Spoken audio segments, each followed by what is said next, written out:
are greatest kasangga during tough times. Pero pwede din natin silang maging greatest kabangga. Oh, no. Dahil marami silang alam na pwedeng magamit against us. Nako. But don't you worry, Mars Bubay and Mars Pepita.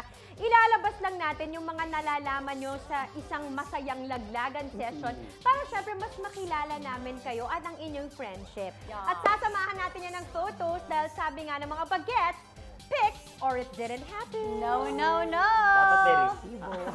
No. Dapat may resibo. Correct! Ito na. Oo. Kaya unahin natin ang mga photo na hinalungkat ni Mars Pepita. Ay, Patingin mo nako. na. patingin. Siyempre, tungkol kay Bubay yun. Bubay. Diba? So, tingnan natin.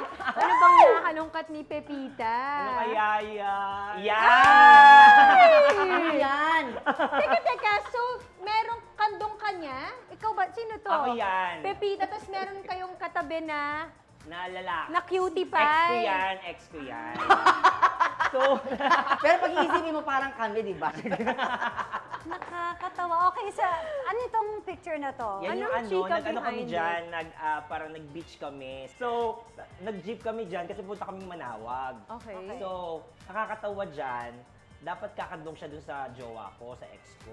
Dapat ako yung kakandong. Kaya nga kinuha kita. Nag-away. Ngayon niya lang nilabas yung sama ng loob niya. Oo, kaya hinabot ko siya, dito ka, ganon. Kaya- Kasi payat ako eh. Kaya, bad trip. Oo, ganun. Kasi kinuha mo siya. Mm-mm. So, ikaw, anong version mo sa kwentong yon? Ano bang totoong Ang kadahilanan? totoong nangyari niya, nag-iinarte siya that time. Ah, Doon nag-iinarte sa jowa niya, ka. nag-aaway sila, kaya ako yung tumabi. Kasi, Sa loob talaga ng jeep nag-aaway. Ang sweet. kasi hindi mo ilalagay ko siya sa likod ng ganun-ganun na lang, di ba? Tama naman. Oo. Tsaka ba't kami magpapap... Grabe. Sensitiba. So, in Sineryoso. short, nag-LQ, Mars. Oo. Okay, Diba? next starter. Patingin. Let's go! Ayan! Saya. Ayan. Ang saya namin dyan before. Before. Mars, gusto kita yakapin. Ay, wait, Huwag kasi naman- nandyan. Saan bahay na to ng BFF mo? Di ba siya umiiyak? Ngayon pa lang umiyak. Hoy, yung Ken parang ano dyan. Teka. O sige, pag-usapan tsaka muna morning natin. to be. At saka pass na to, Mars. Oo, diba? pass na. Oo. So, ang sakit pala sinasabi yung pass na to, no? Tapos, dinikdik mo pa ni Scam. Talaga inano mo pa, parang Sorry na. pinarealize mo sa akin na Akala mo- pass na nga pala. Akala ko na nga, Mars. Ang hirap eh. Wala akong sinasabing tama, Mars. Baka ikaw meron. I'm scared. Ay, hindi ko makaka-relate si Mars Iya kasi para silang taga-Australia.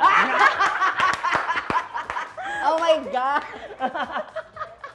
Okay, anyway, moving on, Mars. Walang nakatulong kay Buba. Pero bakit Sa Boracay yan. Okay, Sa tapos Boracay. ba't ganito kayo kasaya? Kasi, parang pangalawang beses pa lang yung umuwi from Australia niyan. Okay. So, ano yan, February ba? Tama ba? Oo. Oo, Feb. Valentine, oo. Last year, ayan. Pre-pandemic, Mars. Bago pa mag-lockdown, bago pa Correct. yung bawal ng lumipad ganyan. So, sabi ko, maganda ata mas maging memorable yung uwi niya dito para syempre, di ba, I'm sure nabobore siya doon sa Australia. yeah. Something, alam mo yun, elegant ba, kumbaga na bakasyon. So, Correct. dinala ko siya sa Crimson yan, di ba? Sa Crimson na ang Wow. usapan Punta. ambag-ambagan pero ikaw lahat ang nagbayad. Kaya very Iba generous. talaga to. Very Iba generous. talaga. Very Hindi, pero generous. worth it naman yung nangyari, di ba? Kasi nag-enjoy yung mga friends ko, ganyan. Naisip mo ba nitong tawa na to ay hindi na pala mauulit-ulit? Kasi kailan to? Oo. Pero Mars, di ba? Ang lakas, di ba? Kaya ang salbahe na Hindi, yan. ba't nyo ba kami ginef dito? Para sakta. Wala, kasi ito lang actually, ito nga yung sinasabi natin na yung kasangga, pwede rin maging kabangga. Okay.